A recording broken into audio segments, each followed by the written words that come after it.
Not all advice is good advice. The problem? Bad advice usually sounds good at first. Today, we're talking about how to spot bad business advice before it wrecks your progress and how to pivot quickly if you've already followed the wrong path. Welcome to Small Business Big Visibility, the podcast empowering you, adventurous small business owners, to attract your ideal customers and boost your revenue. I'm your host, Jason McKenzie. Each week, we'll explore easy-to-implement tools and strategies to take your business to new heights and build the lifestyle you want. If you're ready for more profits and less stress, let's get started. Yesterday, we talked about why business mastery is a game changer in business, how becoming an expert allows you to move faster, charge more, and avoid costly mistakes. But the thing about mastery, you can't be a master of everything. At some point, you'll need to rely on advice from others.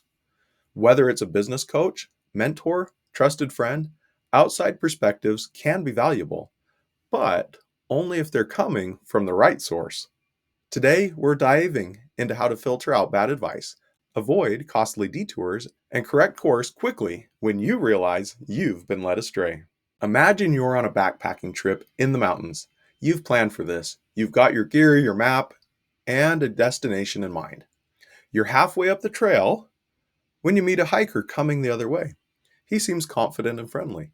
"Hey, that trail you're on is slow and boring," he says. "There's a shortcut up ahead that'll get you there faster, plus it's got better views." You hesitate.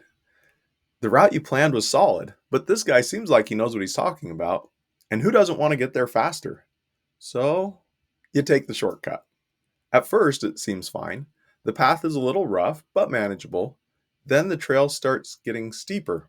The terrain shifts to loose rock. And suddenly, you realize this is not a shortcut, it's a dangerous detour.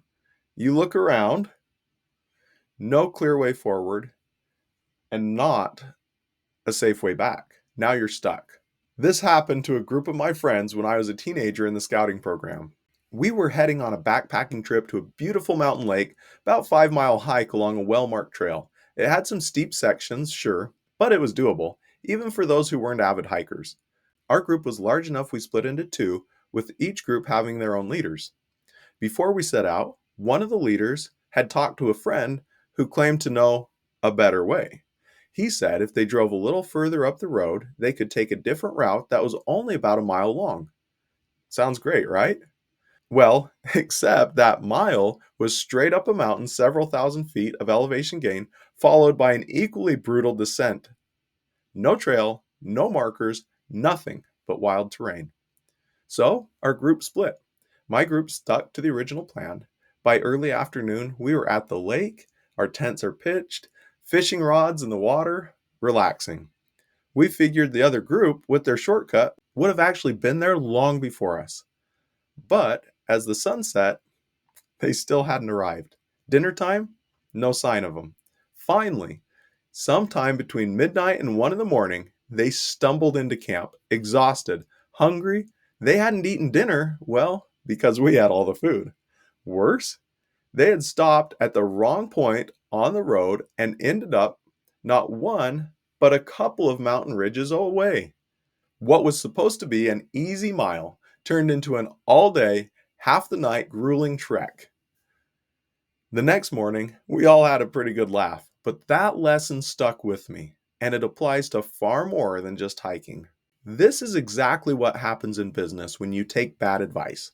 It sounds good in the moment, and it might even seem logical, but by the time you realize it was the wrong path, you've wasted time, energy, and probably money too. The worst part, that person giving the advice, they weren't even trying to mislead you. They probably believed what they were saying, but they weren't actually a qualified guide. In business, bad advice often comes from people who mean well, but they don't have the expertise to back it up. Maybe it's a well-intentioned friend, a coach who's never built a real business, or a mentor whose knowledge is outdated. So, how do you tell the difference between bad advice and real guidance? How do you avoid taking the wrong path? Because when you're out in the wilderness or in business, One wrong turn can cost you more than a little extra time. Are you ready for some ways you can spot and avoid bad advice? Number one, always check the trail's guide's credentials.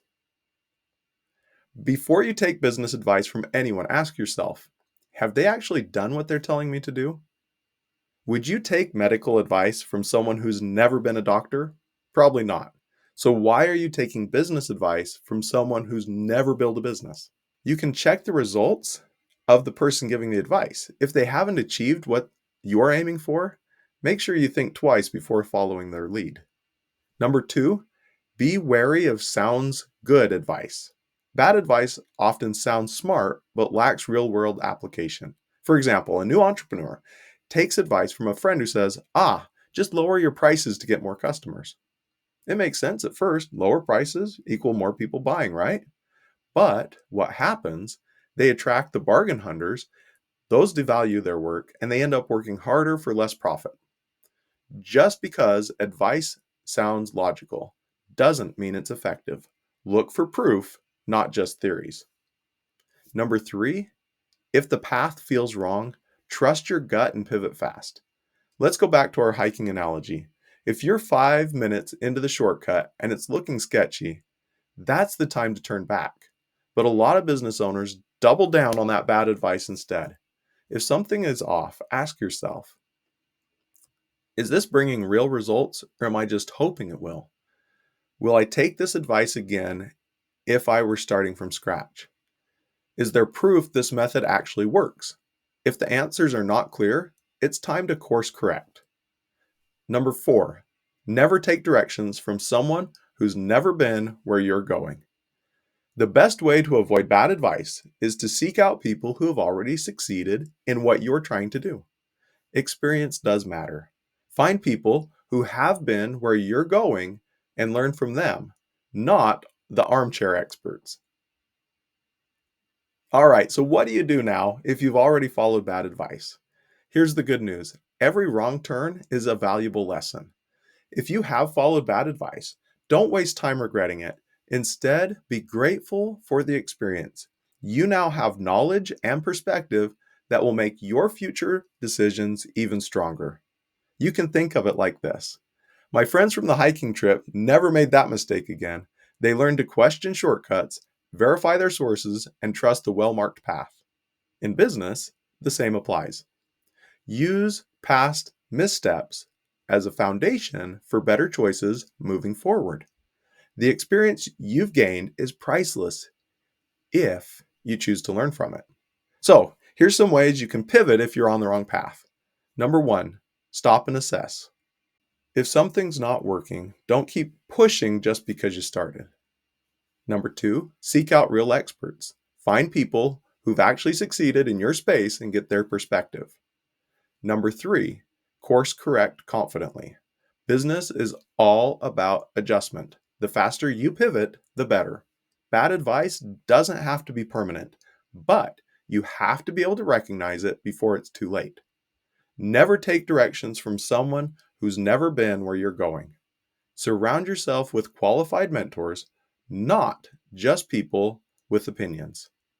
Hey, if this episode helped you, share it with another business owner because we all know someone who could use some better advice. And don't forget to subscribe so you don't miss tomorrow's episode, where we're diving into how to identify and fix the biggest problems in your business fast. Until next time, trust the right guides, pivot fast, and watch your business thrive.